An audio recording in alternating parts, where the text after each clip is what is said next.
All right. Assalamu alaikum, students. Welcome to the orientation class of O levels chemistry organized by Tribe Learning, Hyderabad. All right. तो सबसे पहले हम लोग इसके अंदर एग्जामिनेशन पैटर्न पे बात कर लेते हैं बेटा। सबसे पहले आपको ये पता होना चाहिए कि आपकी जो ओ लेवल्स केमिस्ट्री होती है, ओ लेवल्स केमिस्ट्री का कोर्स कोड जो है आपके पास 5070 होता है।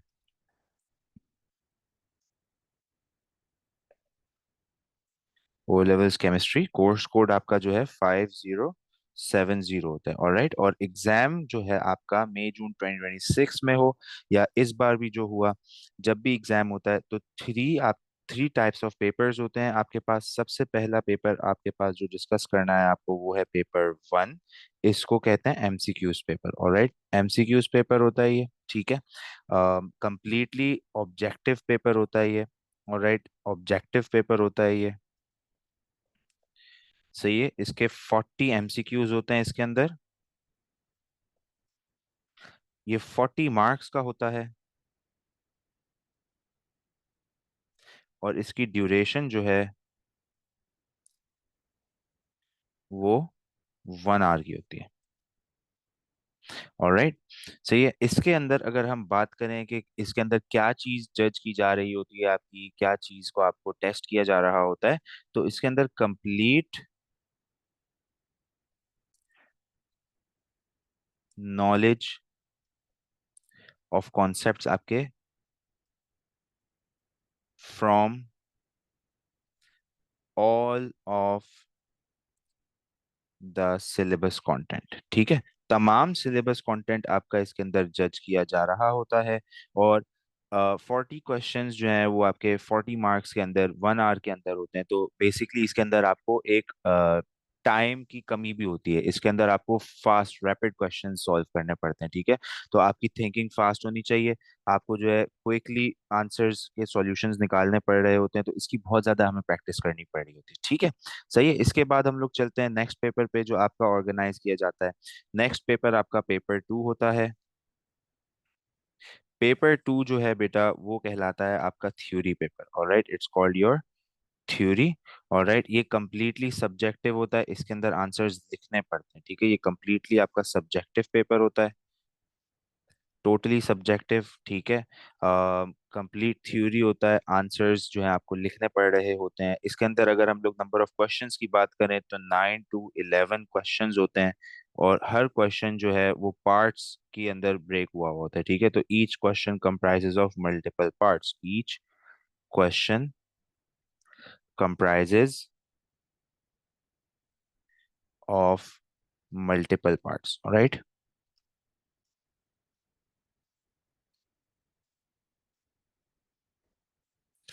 ओके।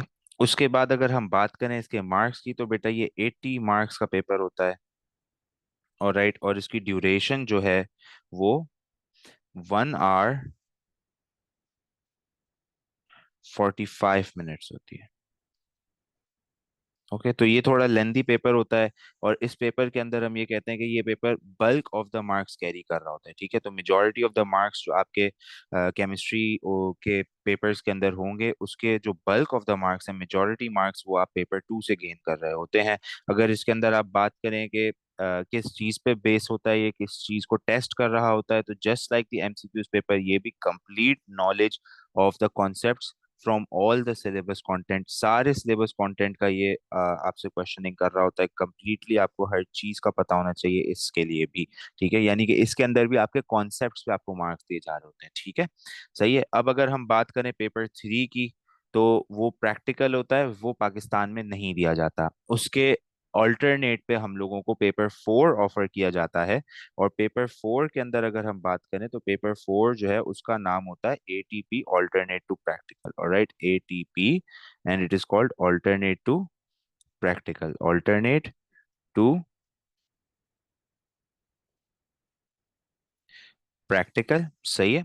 ऑल्टरनेट टू प्रैक्टिकल के अंदर अगर हम लोग देखें तो ऑल्टरनेट टू प्रैक्टिकल जो है वो आपका सबसे पहले हम लोग क्या लिखते आ रहे हैं, हाँ, सब्जेक्टिव या ऑब्जेक्टिव। तो ये पेपर अगर हम लोग बात करें तो हम इसको कह सकते हैं कि ये एनालिटिकल पेपर होता है। कैसा पेपर होता है?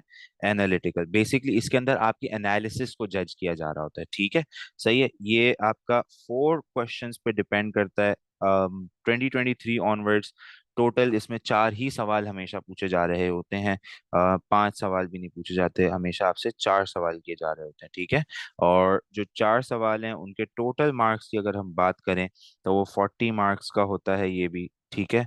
सही है। वही बात है, 4 क्वेश्चंस जो है, हर क्वेश्चन जो है उसके पार्ट्स होते हैं, ठीक है। तो each question divided into parts, each question divided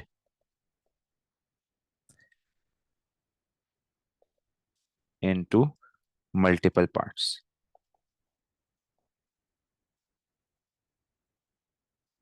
alright. और अगर हम इसकी ड्यूरेशन की बात करें तो इसकी ड्यूरेशन जो है वो 1 आवर की होती है। सही है। इसकी ड्यूरेशन जो है वो 1 आवर की होती है। सही है। तो ये पेपर आपके पास जो है, अगर आपसे बात की जाए तो जज किसको कर रहा होता है बेटा? ये कंप्लीट सिलेबस को जज नहीं कर रहा होता। Just unlike paper 1 and paper 2, ये कंप्लीट सिलेबस को जज नहीं कर रहा होता। ये सिर्फ आपकी एनालिटिकल टेक्निक एंड हैंडलिंग को जज कर रहा होता है, ठीक है। तो मार्क्स आर बेस्ड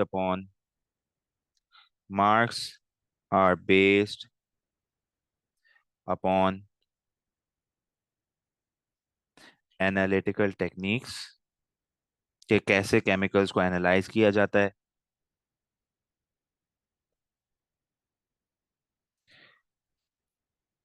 उसके अलावा हम कह सकते हैं कि ये जज कर रहा होता है परफॉर्मेंस इन लैब को, ठीक है। कि लैब के अंदर हैंडलिंग कैसे की जाती है। तो let's say handling in lab, handling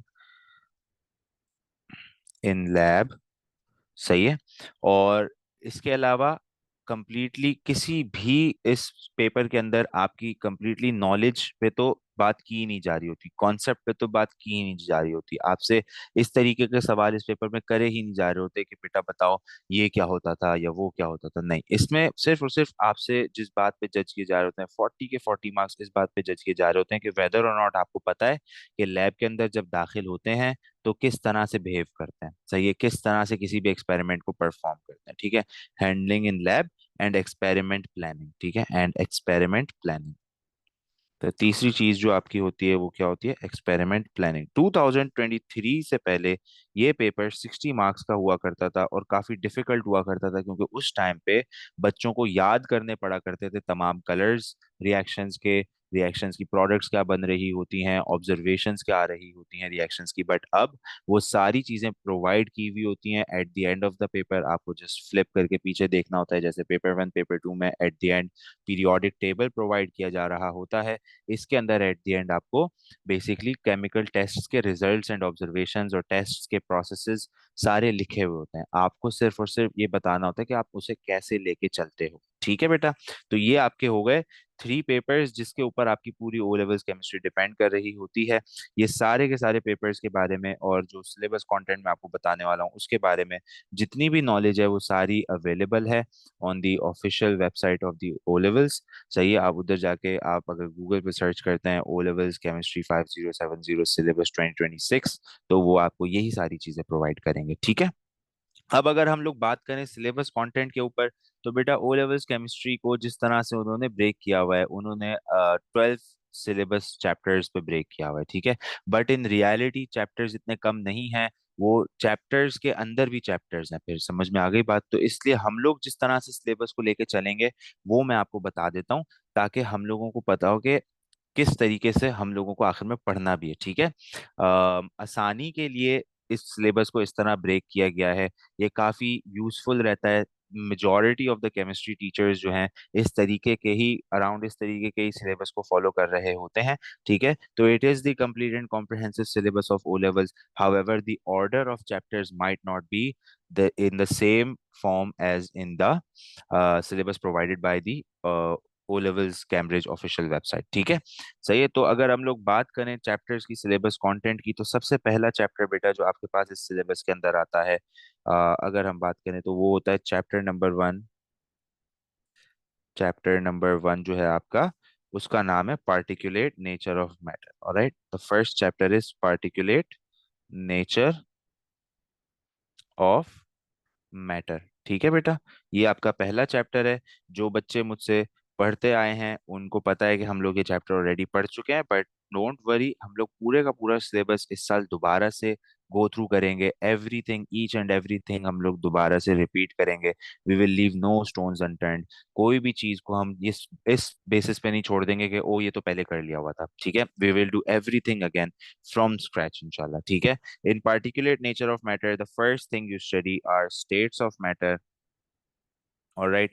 After states of matter, the second topic you study in particulate nature of matter is kinetic particle theory.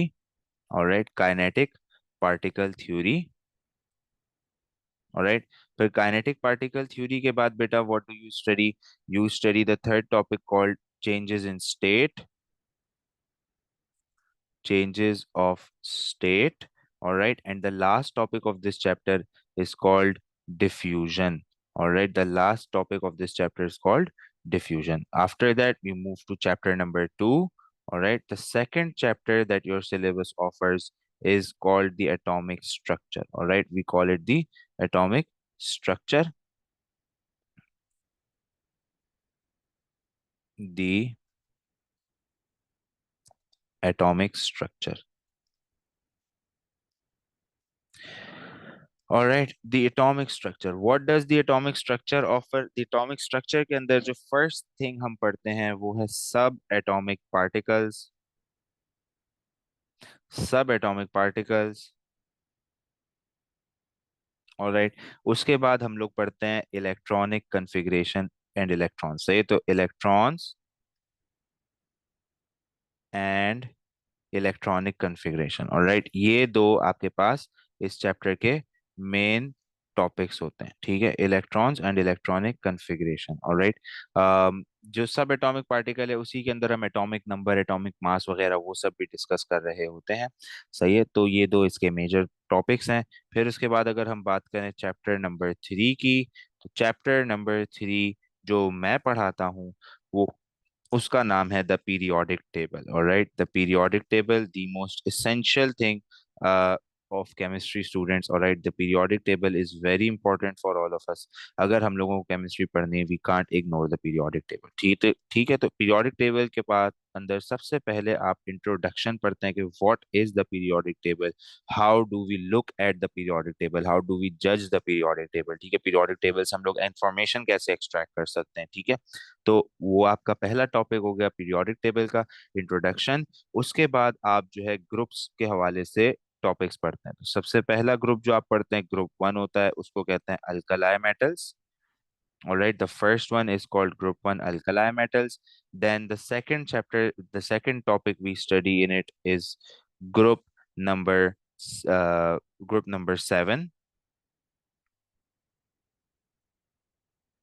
All right, group number 7 is called halogens. All right, beta. So the second group that we study is group 7 halogens. Then we study group 8. Group 8 जो है बेटा, it's called the noble gases. Noble gases, all right. और फिर आप last में पढ़ते हैं transition elements. All right, the last topic of this chapter is called transition elements. A very important chapter all in all. इसको आप लोग बिल्कुल भी इग्नोर नहीं कर सकते। ठीक है, उसके बाद हमारे पास जो फोर्थ चैप्टर होता है, chapter number 4, one of the longest chapters, chapter number 4। सही है, it's called chemical bonding. Chapter number 4 जो है आपके पास, उसका नाम होता है केमिकल बॉन्डिंग। ऑलराइट, अगर केमिकल बॉन्डिंग की बेटा हम बात करें तो केमिकल बॉन्डिंग के अंदर 3 मेजर टॉपिक्स हैं। पर वो जो 3 मेजर टॉपिक्स हैं उनके अंदर भी बहुत सारी चीजें हैं। सबसे पहले आपके पास जो है आयोनिक बॉन्डिंग है बेटा। आयोनिक बॉन्डिंग बजाते खुद एक बड़ा चैप्टर है, तो आयोनिक बॉन्डिंग आपका फर्स्ट टॉपिक हो गया। ठीक है, आयोनिक बॉन्डिंग्स। ठीक है, और जस्ट बॉन्डिंग। सही है, फिर सेकंड टॉपिक आपको जो पढ़ाया जाता है वो है मेटेलिक बॉन्डिंग। मेटेलिक बॉन्डिंग आपका सेकंड टॉपिक है। थर्ड टॉपिक जो आपको पढ़ाया जाता है वो है covalent bonding. Alright, covalent bonding. Okay, ये तीनों चैप्टर्स आपके केमिकल बॉन्डिंग के अंदर आते हैं। ये तीनों टॉपिक्स आपके केमिकल बॉन्डिंग के अंदर आते हैं। इनकी फर्दर डिटेल के अंदर और भी बहुत सारी चीजें आती हैं, बट ऑल इन ऑल हम ये कहते हैं कि ये तीन चैप्टर्स है। काफी बड़ा चैप्टर होता है, काफी लेंथी चैप्टर होता है। हम लोग इसको पहले ग्रेड 10 में एक दफा पढ़ा देते हैं बच्चों को, ताकि दोबारा अब रिवाइज करते हुए इतना टाइम इस पे ना स्पेंड किया जाए। हाउएवर, पढ़ते हम इसको भी थॉरली हैं दोबारा से। फिर उसके बाद बेटा चैप्टर नंबर 5 आता है। और अभी तक हमने जो पीछे पढ़ी, चैप्टर 1, चैप्टर 2, चैप्टर 3, चैप्टर 4, ये सारी इनिशियल केमिस्ट्री थी। इसको हम कह सकते हैं कि ये बेसिक केमिस्ट्री थी। चैप्टर नंबर 5 से आपके पास जो है केमिस्ट्री के मजेदार टॉपिक से स्टार्ट होना शुरू करते हैं। Acid, basis and oxides, this is the first chapter of chemistry, जो कि बहुत इंपॉर्टेंट होता है हमारे लिए। सही है, acid, basis and oxides. Acid, basis and oxides के अंदर आपके पास जो पहला टॉपिक है, ऑब्वियसली आप देख सकते हैं वो कौन है, एसिड्स। दूसरा टॉपिक जो है आपके पास वो कौन है, बेसिस एंड अल्कलाइज। ठीक है, तो बेसिस भी पढ़ते हैं इसके अंदर हम लोग, अल्कलाइज भी पढ़ते हैं। थोड़ा सा डिस्टिंक्शन होता है दोनों के दरमियान, थोड़ी सी डिफरेंस होता है दोनों के दरमियान। ठीक है, वो हम लोग इसमें देख लेंगे। ठीक है, और ऑक्साइड्स, ऑक्साइड्स के अंदर भी बहुत सारी चीजें। ऑक्साइड्स के अंदर सब टाइप्स हैं, acidic oxide, basic oxide, amphoteric oxide, neutral oxide. ये सारे अलग अलग टॉपिक्स हैं, अलग अलग चैप्टर्स हैं, समझे, इसके अंदर सब हेडिंग्स हैं इसके अंदर। उनको हमको सारी सारी चीजों को देखना पड़ रहा होता है। ठीक है, अगर हम लोग इसके बाद नेक्स्ट चैप्टर की बात करें बेटा, तो चैप्टर नंबर 6 जो है हमारे पास वो सॉल्ट्स एंड देयर प्रेपरेशन होता है। Chapter number 6, chapter number 6। ठीक है बेटा, this is called salts and their preparation. salts and their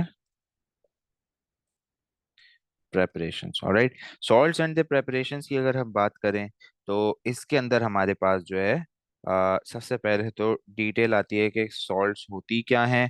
सही है, और salts का मतलब बेसिकली हम लोग इसके अंदर पढ़ते हैं soluble एंड insoluble salts। सही है, soluble एंड insoluble सॉल्ट। सही है, तो ये हमारा पहला टॉपिक होता है सॉल्ट्स का, सॉल्युबल एंड इनसॉल्युबल सॉल्ट्स। फिर उसके बाद हम लोग जो नेक्स्ट चीज पढ़ते हैं वो है प्रेपरेशन ऑफ सॉल्ट्स। ठीक है, तो तीन किस्म की सॉल्ट्स की प्रेपरेशन की टाइप्स होती हैं। वो तीनों टाइप्स इसके अंदर हम पढ़ रहे होते हैं, प्रेपरेशन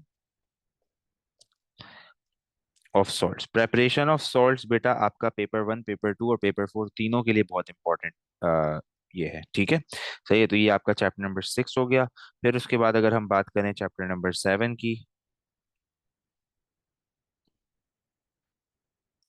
चैप्टर नंबर 7 के अंदर आप जो पढ़ रहे होते हैं वो है मेटल्स। ठीक है, चैप्टर नंबर 7 के हवाले से जब हम पढ़ाई करते हैं, we mostly talk about metals. Alright, in metals what are the topics we study, the first thing we study is metals and the reactivity series. Metals and the reactivity series, it's a very important vital topic of metals and the reactivity series. All right, then the next thing we want to study is the extraction of metals। ठीक है, metals कैसे extract किए जाते हैं, इस दुनिया में हासिल कैसे किए जाते हैं, extraction of metals। basically अगर extraction का आप मीनिंग समझें, तो extraction का मतलब होता है कि कैसे आपके पास जो है मेटल्स को उनकी प्योर फॉर्म में हासिल किया जाता है। उसके बाद नेक्स्ट टॉपिक की अगर हम बात करें एक्सट्रैक्शन ऑफ मेटल्स के बाद, तो after extraction the next topic that we have is called alloys। All right, the next topic is alloys। All right, what are alloys and all, we will study that. After alloys, the final topic of metals, the final topic of metals includes extract corrosion and its protection। All right, corrosion and its protection and its protection। All right, these are the four major topics of the chapter metals. After metals, the next chapter, which is the most important chapter of all of chemistry, अगर single handedly हम बोलें कि top 2 chapters कौन से हैं, तो top 2 chapters के अंदर ये नेक्स्ट चैप्टर आता है, विच इज चैप्टर नंबर 8, जो हम पढ़ेंगे, and it's called stoichiometry. Alright, स्टेशियोमेट्री भी कहलाता है, इट्स स्टोइशियोमेट्री। ऑलराइट, सही है। तो स्टेशोमेट्री के अंदर केमिकल कैलकुलेशंस होती हैं बेसिकली, ठीक है। Stoichiometry it is also called chemical calculations, हम चाहें तो इसके आगे लिख सकते हैं ब्रैकेट के अंदर chemical calculations, chemical calculations, alright.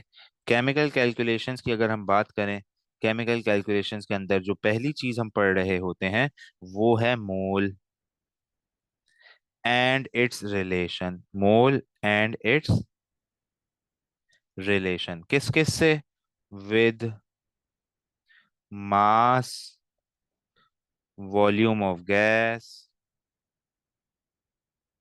amount of substance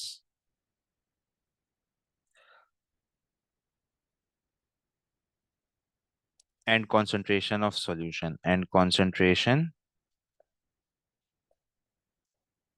of solutions, ठीक है। तो पहली चीज तो हम लोग ये पढ़ रहे होते हैं, ठीक है, चैप्टर 8 के अंदर। ये खुद एक बहुत इंपॉर्टेंट चीज है, इसके अंदर आप एक टेक्निक पढ़ते हैं, उस टेक्निक को हम कंपैरेटिव एनालिसिस कहते हैं, ठीक है। वो टेक्निक भी आपको मैं सिखाऊंगा इंशाल्लाह ताला। After that we study what is the percentage yield, ठीक है, percentage yield, alright.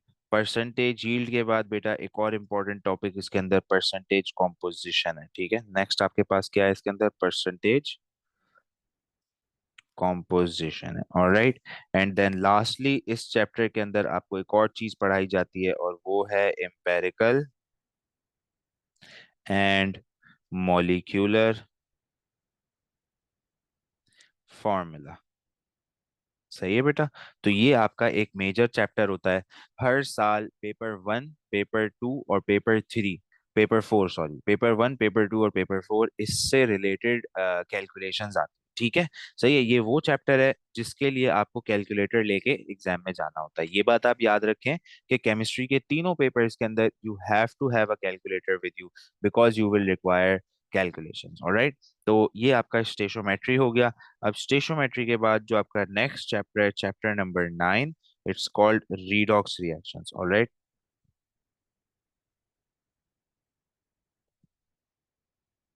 Chapter number 9,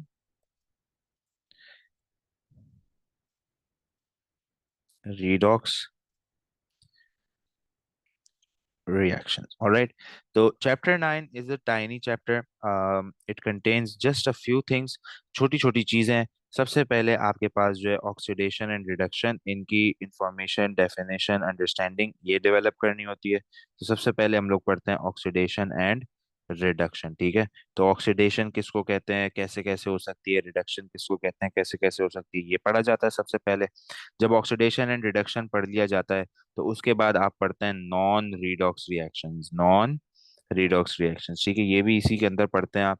sir chapter का नाम रीडॉक्स रिएक्शन है और आप एक हेडिंग लिख रहे हैं इसके अंदर नॉन रीडॉक्स रिएक्शन। जी बेटा, डिफरेंशिएट करना भी आना चाहिए ना, पता होना चाहिए कि कैसे कोई रिएक्शन होता है और कैसे कोई रिएक्शन नहीं होता, ठीक है। इसके बाद एक बहुत कीमती चीज इस चैप्टर के अंदर आपको सिखाई जाएगी, वो है राइटिंग आयोनिक इक्वेशंस, ठीक है। इस चैप्टर के अंदर नेक्स्ट चीज जो आपको सिखाई जाएगी वो है writing ionic equations. Ionic equation लिखने का तरीका आपको आना चाहिए।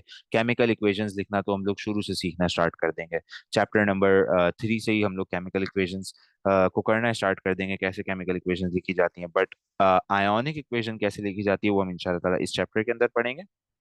आफ्टर राइटिंग आयोनिक इक्वेशंस हम लास्ट टॉपिक जो इसके अंदर पढ़ते हैं वो है ऑक्सीडाइजिंग एंड रिड्यूसिंग एजेंट्स, ठीक है। जो लास्ट टॉपिक हम इस चैप्टर के अंदर पढ़ते हैं वो ऑक्सीडाइजिंग एंड रिड्यूसिंग एजेंट्स, ठीक है बेटा। ये चैप्टर नंबर 9 हो गया आपका। अब हम बात करते हैं चैप्टर नंबर 10 की। चैप्टर 10 में हम क्या पढ़ेंगे, ठीक है। Chapter number 10, chapter 10 is called electrochemistry, ठीक है बेटा। चैप्टर 10 को हम कहते हैं इलेक्ट्रो केमिस्ट्री। इलेक्ट्रोकेमिस्ट्री क्या है, electrochemistry is basically the study of chemistry and electricity, ठीक है, या फिर the study of electricity and it's actions in chemistry, ठीक है। तो सबसे पहला टॉपिक जो इसके अंदर होता है वो है इलेक्ट्रोलिसिस। इलेक्ट्रोलिसिस एक बड़ा चैप्टर है। बड़ा टॉपिक है, सही है। इलेक्ट्रोलिसिस एक इम्पॉर्टेंट टॉपिक है, इसको अलग से एक पूरा चैप्टर भी कंसिडर किया जा सकता है। और फिर उसके बाद जो दूसरा टॉपिक इसके अंदर है वो भी एक बड़ा टॉपिक है, वो है इंडस्ट्रियल एप्लीकेशंस ऑफ इलेक्ट्रोलिसिस, ठीक है। इंडस्ट्रियल एप्लीकेशंस ऑफ इलेक्ट्रोकेमिस्ट्री,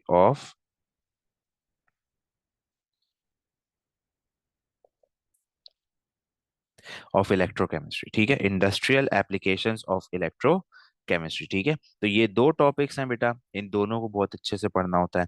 और इंडस्ट्रियल एप्लीकेशन ऑफ इलेक्ट्रोकेमिस्ट्री के अंदर आप मल्टीपल इंडस्ट्रियल एप्लीकेशंस पढ़ते हैं जो इस दुनिया में स्टडी की जा रही है, यूज की जा रही है, जैसे कि electrolytic purification of copper, electroplating, और उसके अलावा hydrogen fuel cells, hydrogen oxygen fuel cells, ये चीज़ें, how a cell operates, how cell works, ये चीजें सारी आप जो है इस चैप्टर के अंदर पढ़ रहे होते हैं, ठीक है। उसके बाद चैप्टर नंबर 10 आपका इलेक्ट्रोकेमिस्ट्री। उसके बाद जो नेक्स्ट चैप्टर है बेटा, उसका नाम है industrial chemistry, alright. Chapter number 10 के बाद 11, industrial chemistry. Industrial chemistry, industrial chemistry के अंदर सबसे पहले आप पढ़ते हैं रेट ऑफ केमिकल रिएक्शंस, ठीक है। Rate of chemical reactions, rate of chemical reaction, इसके अंदर हम ये पढ़ रहे होते हैं रेट ऑफ केमिकल रिएक्शन कितनी स्पीड में हो रहा होता है, कितनी स्लो हो रहा होता है, और क्या क्या चीजें हैं जो कि एक रिएक्शन को तेज, फास्ट या स्लो कर रहे होते हैं, ठीक है। रेट ऑफ केमिकल रिएक्शंस जब हम पढ़ लेते हैं, उसके बाद हम लोग पढ़ते हैं रिवर्सिबल रिएक्शंस, ठीक है। रिवर्सिबल रिएक्शंस एक इम्पॉर्टेंट टॉपिक है, हर साल 5 नंबर का पेपर 2 में इससे सवाल आता है, ठीक है। सीधा सीधा एक सवाल आता है और कोई दो तीन चीजें इससे पूछी जा रही होती हैं इस चैप्टर से। हर साल की ये कहानी है, ठीक है। Every year this question is asked repeatedly, ठीक है। तो रिवर्सिबल रिएक्शंस के बाद बेटा जो नेक्स्ट आपके पास टॉपिक है इस चैप्टर के अंदर, इस चैप्टर के अंदर नेक्स्ट टॉपिक आपके पास इंडस्ट्रियल प्रोसेसेस है। इंडस्ट्रियल प्रोसेसेस, कुछ इंडस्ट्रियल प्रोसेसेस ऐसे हैं जो हमने ऊपर के इंडस्ट्रियल एप्लीकेशंस में नहीं पढ़े होते क्योंकि उनका ताल्लुक इलेक्ट्रोलिसिस से नहीं होता, ठीक है। तो उनका, उनके बारे में यहाँ पे आपको बताया जा रहा होता है। इंडस्ट्रियल प्रोसेसेस के अंदर आप पढ़ रहे होते हैं कि कैसे सल्फ्यूरिक एसिड बनाया जा रहा होता है, कैसे अमोनिया बनाया जा रहा होता है, इनको रिवर्सिबल रिएक्शंस होते हैं इनके अंदर, तो कैसे उनकी कंडीशंस को मेंटेन किया जा रहा होता है, so on and so fourth. ये सारी चीजें जो हैं इनके बारे में कॉन्सेप्ट्स आपको दिए जा रहे होते हैं। नेक्स्ट चैप्टर जो बेटा आपके पास होता है वो है चैप्टर नंबर 12। और चैप्टर नंबर 12 जो है वो कहलाता है chemical energetics, chemical energetics, alright. और केमिकल एनर्जेटिक्स जो है बेटा, केमिकल एनर्जेटिक्स के अंदर सबसे पहले तो आप एक्सोथर्मिक और एंडोथर्मिक रिएक्शंस पढ़ते हैं, एक्सोथर्मिक और एंडोथर्मिक रिएक्शंस, ठीक है। The first thing you study in this chapter is exothermic and endothermic reactions, alright. Exothermic endothermic reactions के अलावा दूसरी चीज जो आप पढ़ रहे होते हैं इस चैप्टर के अंदर after exothermic endothermic reactions is your enthalpy change and its calculation, ठीक है। enthalpy change and its calculation, सही है। enthalpy change के बारे में आप पढ़ते हैं और उसकी कैसे कैलकुलेट किया जाता है enthalpy change, ये आप पढ़ रहे होते हैं, ठीक है। जब आप ये भी पढ़ लेते हैं तो उसके बाद तीसरी चीज जो आप इस चैप्टर के अंदर पढ़ते हैं वो है एनर्जी प्रोफाइल डायग्राम्स, ठीक है। एनर्जी प्रोफाइल डायग्राम्स एक इम्पॉर्टेंट चैप्टर है बेटा ये भी। इसके अंदर से भी बहुत सारी चीजों के बारे में हर साल पूछा जा रहा होता है, जैसे कि मिसाल के तौर पे एनर्जी प्रोफाइल डायग्राम हर साल सवाल में आती है, ठीक है। एक ना एक पेपर 2 के अंदर, सॉरी पेपर, हाँ पेपर 2 के अंदर आपके पास जो है एनर्जी प्रोफाइल डायग्राम ड्रॉ करने को आ रही होती है, ठीक है। तो वो आप यहाँ पे ड्रॉ कर रहे होते हैं। फिर उसके बाद आपके पास बेटा चैप्टर नंबर 13 आ जाता है। चैप्टर नंबर 13 को हम कहते हैं एक्सपेरिमेंटल केमिस्ट्री, ठीक है। ये आपका पेपर 4 का एक इम्पोर्टेंट चैप्टर है, एक्सपेरिमेंटल केमिस्ट्री, ठीक है। एक्सपेरिमेंटल केमिस्ट्री के अंदर आप सबसे पहले तो ये पढ़ रहे होते हैं कि एक्सपेरिमेंटल डिजाइंस, एंड अपैरेटस, ठीक है। एक्सपेरिमेंटल डिजाइन्स, एक्सपेरिम वेल, ये स्पेलिंग नहीं थी, experimental designs and chemistry lab apparatus, ठीक है। केमिस्ट्री लैब अपैरेटस, केमिस्ट्री की लैब के अंदर क्या क्या चीजें रखी हुई होती हैं आपके लिए, ठीक है, वो सब इसके अंदर पढ़ते हैं। और उसके बाद जो नेक्स्ट चीज आपको पढ़ाई जाती है वो है qualitative analysis. Qualitative analysis, qualitative analysis के अंदर भी बेटा चार चीजें होती हैं जो मेजरली आपको पढ़ाई जा रही होती हैं। उनके बारे में आपको बता देते हैं।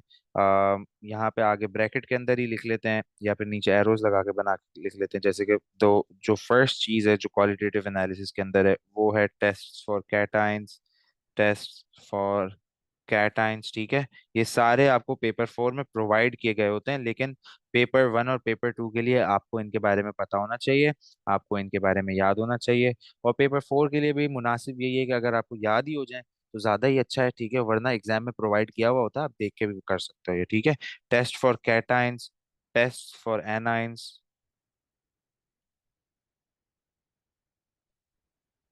राइट। उसके बाद आपके पास टेस्ट फॉर गैसेस होते हैं इसके अंदर। क्वालिटेटिव एनालिसिस का मतलब ही होता है आइडेंटिफिकेशन, ठीक है। Test for gases, different different gases के केमिकल टेस्ट के कैसे पता चल सकता है कि कोई गैस है या नहीं। और फिर लास्टली आपके पास after test for gases flame test होते हैं। क्या होते हैं? Flame test. ये सारे केमिस्ट्री की लैब के अंदर जितने भी टेस्ट आपके लेवल पे पता होने चाहिए आपको इसके अंदर पढ़ाए जा रहे होते हैं, ठीक है। उसके बाद हमारे पास जो नेक्स्ट टॉपिक है बेटा, next chapter, chapter number 14, chapter number 14, chapter number 14 के अंदर आप पढ़ रहे होते हैं separation and purification, separation and purification. ये भी एक इम्पोर्टेंट चैप्टर है, सही है। इसके बारे में भी आपको पता होना चाहिए, ठीक है। तो इसके अंदर मल्टीपल चीजें हैं जो हम लोग पढ़ रहे होते हैं बेटा, उनके टॉपिक्स कुछ इस तरह से होते हैं कि आप इसके अंदर चीजों को प्योरीफाई करना, सेपरेट करना सीख रहे होते हैं। तो सबसे पहले आप पढ़ रहे होते हैं सेपरेशन ऑफ इनसॉल्युबल सॉलिड्स, ठीक है।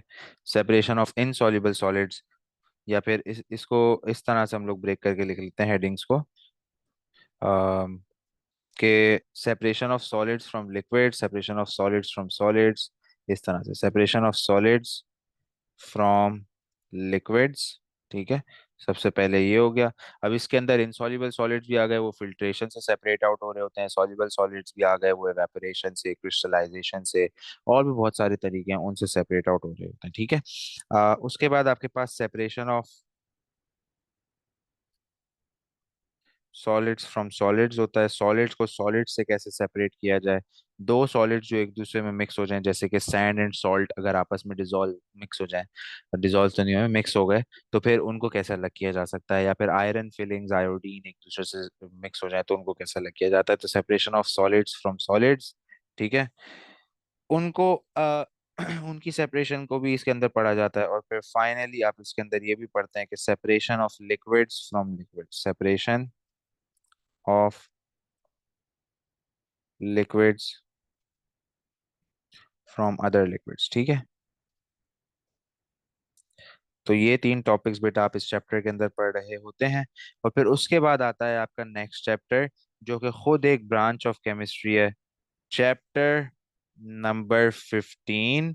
Chapter number 15 is called organic chemistry. 35% of your syllabus organic chemistry पर डिपेंड करता है। अभी तक इससे पहले जितना भी पढ़ा आपने, जितना भी इसके ऊपर लिखा हुआ था वो सारा इनऑर्गेनिक केमिस्ट्री था। ये आपका ऑर्गेनिक केमिस्ट्री है।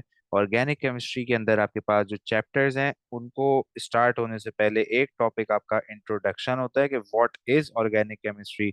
बहुत इंटरेस्टिंग, बहुत मजे की ऑर्गेनिक केमिस्ट्री होती है। जिस बच्चे को अच्छी लग जाती है फिर उसको ऑर्गेनिक केमिस्ट्री ही ज्यादा अच्छी लगती है, फिर कभी जिंदगी में उसको इनऑर्गेनिक केमिस्ट्री इतनी ज्यादा प्रेफरेबली बेटर नहीं लगती जितनी ऑर्गेनिक लग रही होती है। It is very fun, interesting chapter और ब्रांच ऑफ केमिस्ट्री। ठीक है, सबसे पहले आप पढ़ते हैं जिस फैमिली को, उसको वो कहते हैं अल्केन्स। ठीक है, फिर दूसरी ऑर्गेनिक केमिस्ट्री की फैमिली जो आप पढ़ते हैं उसका नाम होता है अल्कीन्स।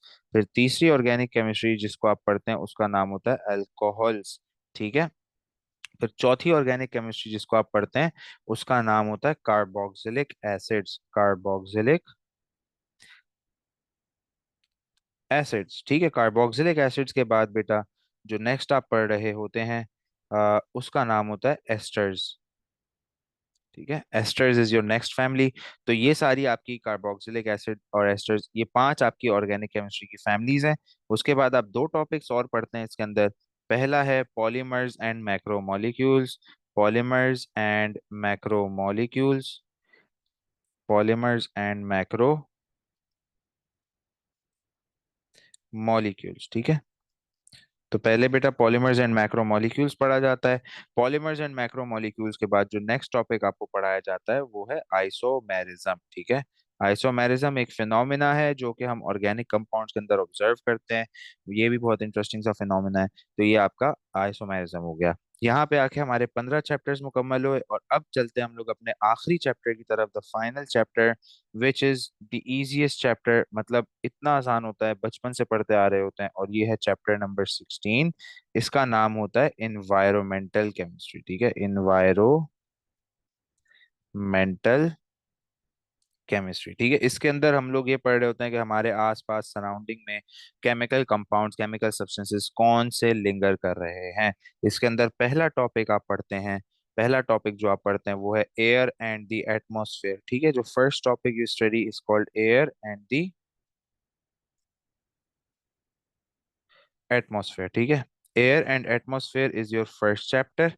ठीक है, सबसे पहले एयर एंड एटमॉस्फेयर पढ़ते हैं। एयर एंड एटमॉस्फेयर पढ़ने के बाद जो दूसरा टॉपिक आप पढ़ते हैं इसके अंदर वो होता है plastics, plastics and there disposal. या फिर चलें एक काम करते हैं, प्लास्टिक्स एंड देयर डिस्पोजल तो सॉलिड चीज है ना, इसको हम लोग सेकंड पे नहीं थर्ड पे पढ़ लेंगे। इससे पहले एक और पढ़ लेते हैं। इससे पहले जो हमारे पास नेक्स्ट टॉपिक हम लोग पढ़ सकते हैं वो ये होता है कि एटमॉस्फेरिक पॉल्यूटेंट्स, एटमॉस्फेरिक पॉल्यूशन या pollutants and carbon emission, and carbon emission. ठीक है, इसके अंदर हम लोग ग्रीन हाउस गैसेस के बारे में, एसिडिक ऑक्साइड्स के बारे में, वॉलेटाइल फ्यूम्स के बारे में, उन सब के बारे में पढ़ रहे होते हैं। ठीक है, atmospheric pollutant and carbon emissions, और उसके बाद प्लास्टिक्स एंड देयर डिस्पोजल्स, और जो हार्म है वो सारा इसके उसके हवाले से हम लोग प्लास्टिक्स एंड देयर डिस्पोजल्स में पढ़ रहे होते हैं। ठीक है, तो विद दिस आपके 16 चैप्टर्स होते हैं बेटा मुकम्मल। ये 16 चैप्टर्स की ऊपर आपका बेस कर रहा होता है पूरा ओ लेवल्स केमिस्ट्री का सिलेबस। हर चैप्टर के अंदर इंपॉर्टेंट चीजें हैं। सही है, तो अब हम लोगों को ये सीखना होता है कि हमने तो अब पढ़ना स्टार्ट कर दिया मिसाल के तौर पे। ठीक है, तो कैसे पढ़ना है हम लोगों को ये आपको आना चाहिए। ठीक है, तो हाउ टू स्टडी या स्टडी प्लान, इस तरह कर लेता हूँ, स्टडी प्लान। ठीक है, स्टडी प्लान के अंदर हम लोग ये डिस्कस करेंगे कि हमने इस साल में इस सारे को जो आपके सामने अभी मैंने प्रेजेंट किया है, जो मैंने आपको बताया है कि ये सब आपको पढ़ना पड़ेगा, ये सब आपके पास मौजूद है, वो कैसे हम लोग लेके चलेंगे। ठीक है, तो एक ब्रॉड स्टडी प्लान आपको दे दिया जाएगा। मंथ वाइज इंशाल्लाह ताला इसको हम ब्रेक करके भी आपको प्रोवाइड कर देंगे कि किस तरह से एवरी मंथ आपको लेके चलना होगा। ठीक है, लेकिन जो स्टडी प्लान है वो बहुत सिंपल सा है। स्टडी प्लान के अंदर सबसे पहली चीज ये है कि the objective is to complete the syllabus by, the objective is to complete, complete PLET होता है, complete the syllabus by mid of February. All right, objective is to complete the syllabus by mid of February. After mid of February, after mid of February, we begin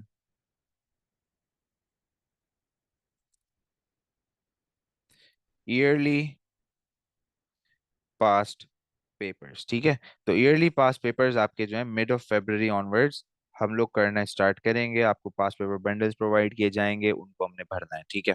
हमने पास papers करने हैं from 2017 to 2024, May June, variant one, variant two, paper one, paper two, paper four, सबके, ठीक है। तो ये सारे पास papers अगर आप टोटल एड अप करते हैं तो अप्रोक्सीमेटली पेपर वन के आपके पास जो है 2017 से 2024 तक, ये आपके पास तकरीबन 8 साल होते हैं, ठीक है। हर साल दो वेरिएंट आए मई जून में, ठीक है। तो 8 × 2 = 16, 16 पेपर हो गए, ये सही है। अच्छा, इसी तरह से पेपर टू के भी 16 होगा और पेपर फोर के भी 16 होगा, तो 16, 16 एंड 16, 3 दफा 16, दैट इज 48 पास पेपर्स आपको केमिस्ट्री के करने हैं। और एक specimen paper one, specimen paper two और स्पेसिमेन पेपर थ्री, तो टोटल हो गए 51 पास पेपर्स। इंशाल्लाह ताला हम लोगों को पास पेपर्स की हाफ सेंचुरी करनी है, ठीक है। पूरे ये 51 पास पेपर्स और सिलेबस जब कंप्लीट हो जाता है तो उसके बाद अगर आपने ईमानदारी से पढ़ाई करी है, आपने मेरी गाइडेंस को फॉलो किया है, आपने लेक्चर्स रेगुलरली लिए हैं, आप पंक्चुअल थे, तो इंशाल्लाह ताला हर एक स्टूडेंट का A स्टार आ सकता है। थ्रेशोल्ड हाई है, थ्रेशोल्ड लो है, फलाना बंदा ये बातें कर रहा है, वो कह रहा है कि यूं हो गया, इस सब को अगर हम साइड पे कर दें और हम सिर्फ और सिर्फ मेहनत करें इतनी ईमानदारी से कि हम लोग ये सारे चीजें फॉलो कर लेना, अगर हम इतने पेपर्स और इतने टॉपिक्स कर लें तो A स्टार से कम की बात है ही नहीं, इंशाल्लाह शायद कोई डिस्टिंक्शन ही ले आए, ठीक है। मेहनत करनी होती है बेटा, और मेहनत जब आप करते हैं तो सिला फिर अल्लाह ताला आपको खुद देता है, ठीक है। तो इस तरीके से आपके पास जो है स्टडी प्लान है, ठीक है। What you need to do, सही है, एज अ स्टूडेंट, तो हम लोग एक ये बात कर लेते हैं, what you need to do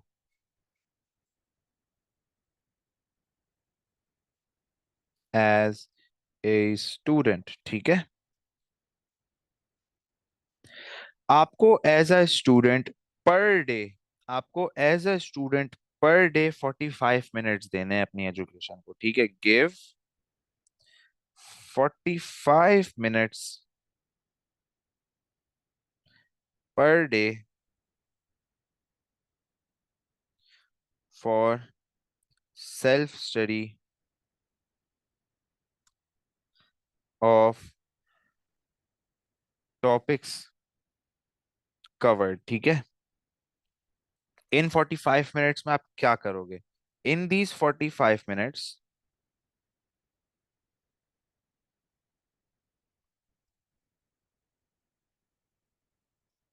you are required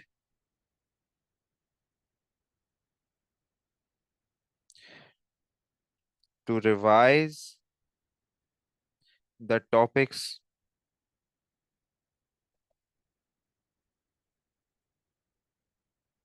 discussed individually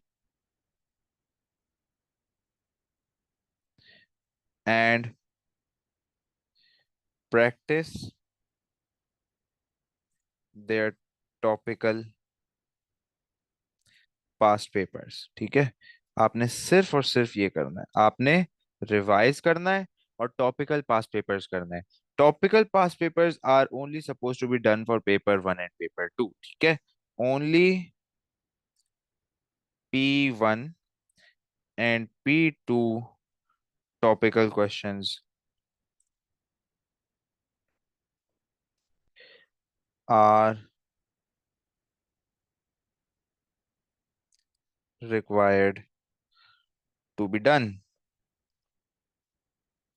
throughout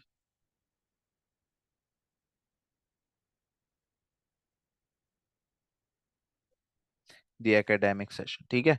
आप सिर्फ और सिर्फ पेपर वन और पेपर टू के पास पेपर्स अगर आप कर लेंगे तो आपके लिए इनफ है। सर पेपर फोर के टॉपिकल पास पेपर नहीं करने, नहीं, जरूरत ही नहीं है। पेपर फोर को आखिर में हम लास्ट मंथ के अंदर 2017 से 2024 तक जब उसके सारे ईयरली करेंगे वो खुद ही खुद हो जाएगा, ठीक है। बहुत आसान होता है पेपर फोर। जो मेन हर्डल्स हैं आपके वो पेपर वन और पेपर टू है, उनके लिए हम डे वन से टॉपिकल पास पेपर्स कर रहे होंगे। पेपर फोर की हम टेंशन लेंगे ही नहीं, क्योंकि उसकी टेंशन लेनी ही नहीं होती, उसके answers back of the past paper पे गिवन होते हैं, आपको सिर्फ वहां से देख देख के लिखने होते हैं, आपको सिर्फ अंडरस्टैंड करना होता है, ठीक है। सही है। आपका जो मोटिव है या जो एम है या इंटेंशन ऑफ स्टडी है वो दो होनी चाहिए, कि मैं कॉन्सेप्ट्स के लिए पढ़ रहा हूँ, ठीक है, मैं कॉन्सेप्ट्स क्लियर कर रहा हूँ, ठीक है। और दूसरा, मुझे क्वेश्चन पढ़ना समझ आ रहा है कि क्वेश्चन मुझसे क्या पूछ रहा है। बेटा memorisation is not the way to go, ठीक है। Memorisation is not going to be enough, ठीक है। हाँ, कुछ चीजों की मेमोराइजेशन करनी पड़ती है, कुछ चीजें याद करनी पड़ती हैं, ठीक है, लेकिन समझना ज्यादा जरूरी है, ठीक है। It is more important to understand than to memorise, it is more important to understand than to memorise. ये बात हम लोग रेड से लिख लेते हैं, ठीक है। It is more important to understand than to memorise, ठीक है। ये बात आप हमेशा याद रखेंगे। मैं याद नहीं करना चाहता, मैं याद नहीं करनी चाहती, बट मैं समझना चाहता हूँ, समझना चाहती हूँ, ठीक है। समझना ज्यादा जरूरी है याद करने से, ये हमेशा याद रखिएगा किसी भी साइंस सब्जेक्ट के लिए, ठीक है। I am not only talking about chemistry, I am talking about chemistry, I am talking about physics, I am talking about biology, I am talking about maths, ठीक है। मैथ्स भी एक टाइप ऑफ साइंस है, सही है। तो उनमें आपको समझना ज्यादा जरूरी होता है, याद नहीं करना होता। याद करने वाला ग्रेड 10 था, जिसके अंदर आप पीएसटी की हिस्ट्री में चीजें याद कर रहे होते थे, इस्लामियात के अंदर चीजें याद कर रहे होते थे, और उर्दू तो खैर उसके अंदर आप जो है अंडरस्टैंड ही कर रहे होते थे, क्योंकि आपको अपनी तरफ से लिखना होता था। But grade 10 was basically where you memorise a lot of things. यहाँ पर आपको इतनी मेमोराइजेशन नहीं करनी पड़ेगी। क्वेश्चन 3 नंबर का होगा, आपको लेंथी आंसर्स नहीं लिखने हैं, आंसर्स को शॉर्ट और कंसाइज करने का तरीका सीखना है, उसके लिए ही आप टॉपिकल्स करोगे, ठीक है। तो इंशाल्लाह ताला जब आप ये सारी इंफॉर्मेशन को, ये सारी इंस्ट्रक्शंस को जब आप फॉलो करेंगे, तो आपके पास हर चीज का आंसर होगा, ठीक है। Everything will be properly covered by you that way. और फिर इससे आपको इंशाल्लाह ताला बहुत फायदा होगा। यहाँ पर हमारी ओरिएंटेशन क्लास खत्म होती है। आप लोगों को कोई भी क्वेश्चन है तो मैं अब माइक अनम्यूट करवाता हूँ, सब पूछ लीजिएगा।